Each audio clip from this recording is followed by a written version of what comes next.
예수님께서는 자신이 누구신지를 계속 요한복음에서 이렇게 계시하고 계십니다. 근데 어떤 사람들은 보려고도 하지 않고 들으려고도 하지 않아요. 8장은 예수님께서 성전 안에서 말씀을 가르치시는 상황인데도 불구하고 사람들은 예수님이 누구신지 잘 이해하지를 못합니다. 자, 예수님께서는 앞을 보지 못하는 눈먼 사람을 만나시기 이전에 함께 성전 안에서 말씀을 듣던 사람들에게, 하지만 예수님을 전혀 이해하지 못하는 그 사람들에게 이런 말씀을 하십니다. 요한복음 8장 47절입니다. 우리 함께 읽으실까요? 하나님에게서 난 사람은 하나님의 말씀을 듣는다. 그러므로 너희가 듣지 않는 것은 너희가 하나님에게서 나지 않았기 때문이다. 보는 것과 듣는 것은 참으로 중요하죠. 그리스도이신 주님을 몰라보는 사람들은 참으로 보고 있어도 못 보고 들려도 듣지 못합니다. 거기다가 예수 그리스도를 해치려고까지 합니다. 성전 밖으로 예수님은 나오세요. 그 사람들이 돌을 들려고 하기 때문에 성전 밖으로 피하십니다. 자, 그리고 예수님 누굴 만나죠? 오늘 본문 말씀처럼 눈먼 사람을 만납니다. 제자들은 질문을 해요. 누구의 죄입니까? 도대체 누구의 죄 때문에 그의 눈이 멀었습니까? 이런 질문을 접하면서 그 눈먼 사람과 그 부모가 얼마나 무거운 마음의 짐을 지고 죄인처럼 살아왔을지를 우리는 짐작하게 됩니다. 유대인들은 이 모든 질병을 죄의 결과라고 생각했기 때문입니다. 예수님께서는 이렇게 말씀하십니다.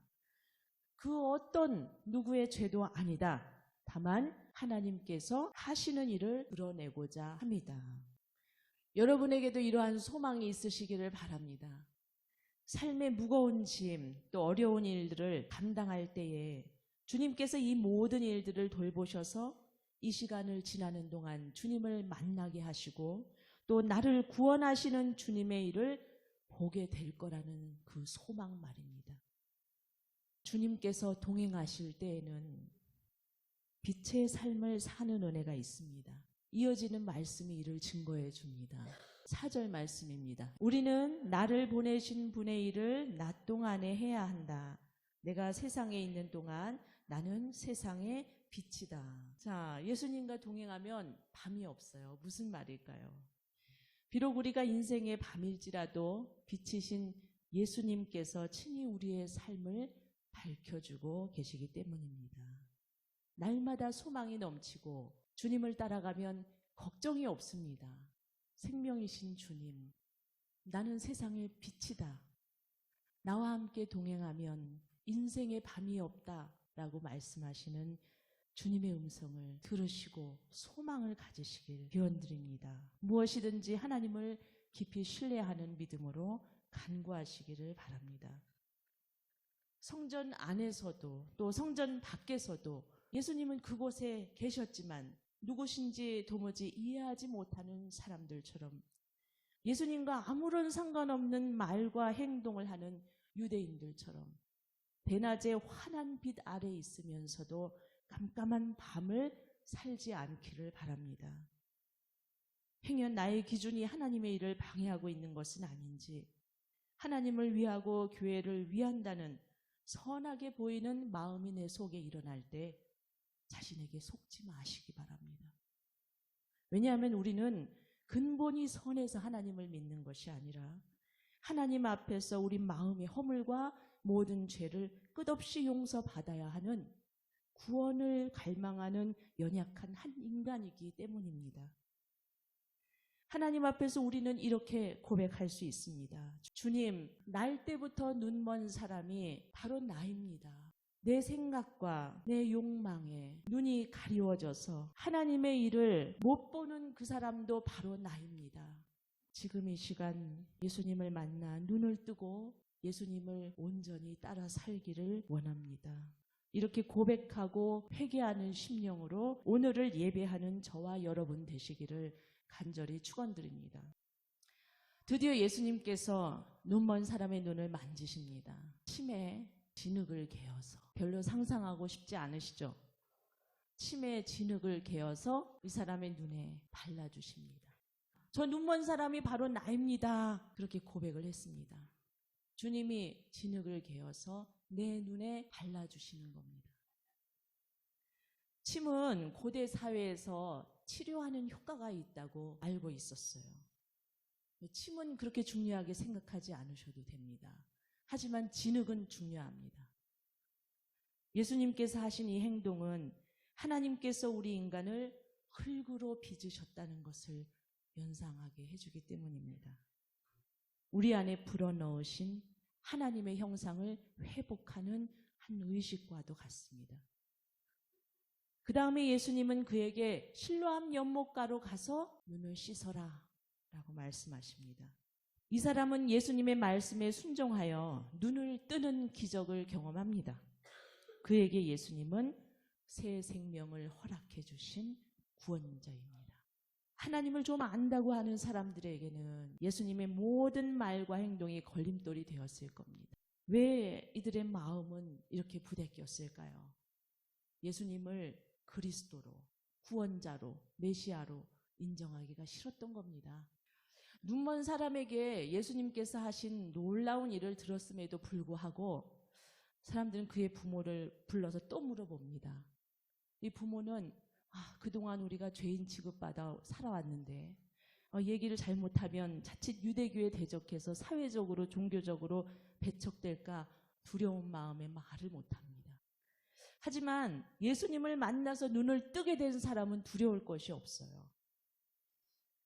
오히려 처음에는 왜 눈이 멀었냐고, 누구의 죄 때문이냐고 손가락질하던 사람들이 이제는 또 어떻게 보게 되었냐고 묻고 또 묻지만 자신들이 원하는 대답이 나오지 않으니 들으려고도 하지 않고 믿으려고도 하지 않습니다. 하나님의 일을 한낱 사람의 기준으로 판단하는 것만큼 어리석은 일이 있을까요? 우리 고린도 후서의 말씀을 보면 사람의 그 어떤 지혜라도 하나님이 보실 때는 어리석은 것이다 라고 말씀하시잖아요. 오히려 그 반대로 사람의 어리석음으로 보이는 것일지라도 하나님이 보시기에는 그것이 지혜롭다고도 하십니다. 이것이 바로 오늘 눈 뜬 자와 눈을 뜨지 못한 자의 차이입니다. 세상은 모든 분야에서 전문화되어 가고 사람들의 삶과 또 존재하는 모습에 따라서 그 마음의 생각까지도 여러 가지 기준으로 분석하고 판단하고 또 필요에 따라서 서둘러서 조치를 취하는 것이 오늘날 우리가 살아가는 세상입니다. 그러나 하나님의 일도 그럴까요? 우리가 믿음으로 하는 일에는 그보다는 영적인 관점이 필요합니다. 그리고 영혼의 속도를 가져야 하는 줄로 믿습니다. 눈먼 사람을 진작에 알아보신 분은 예수님이십니다. 그의 괴로움과 고통을 잘 아시는 분도 예수님이었습니다. 어디를 가도 믿는다는 사람들이 예수님의 사역을 방해했습니다. 그 마음을 다 살피시는 주님의 괴로운 심정을 우리가 다 헤아릴 수조차 없습니다. 사랑하는 여러분, 예수님께서 이렇게까지 참으신 이유는 단 하나입니다. 그리스도의 보혈로 이렇게 세워질 주님의 교회를 기대하셨기 때문입니다. 실로암이라는 뜻을 혹시 아세요? 보냄을 받았다 혹은 보냄을 받은 자라는 뜻을 가지고 있습니다. 눈먼 사람은 우리이고 실로암은 예수님입니다. 그런데 예수님은 우리에게 진흙을 눈에 개어서 하나님의 형상을 그렇게 회복시켜 주시고 실로암으로 가라고 우리를 보내시는 겁니다. 우리를 구원하실 메시아로 이 세상에 보냄을 받으신 그리스도 주님께서 십자가와 보혈로 우리의 죄를 사하시고 구원을 이루셨습니다. 여전히 회개할 것이 많은 우리의 심령을 주님의 사랑과 은혜로 다시금 회복시키시고 그 회복된 우리를, 생기가 넘치는 우리를, 기쁨이 넘치는 우리를 생명과 빛과 인생의 길과 포도나무 가지에 붙어서 많은 열매를 맺을 소망과 이 모든 것들을 우리에게 안겨주시고 세상으로 보내시는 겁니다. 사랑하는 믿는 사랑교회 여러분, 믿음으로 구원을 이루시는 우리 모두가 되기를 주님의 이름으로 축원드립니다. 기도하시겠습니다.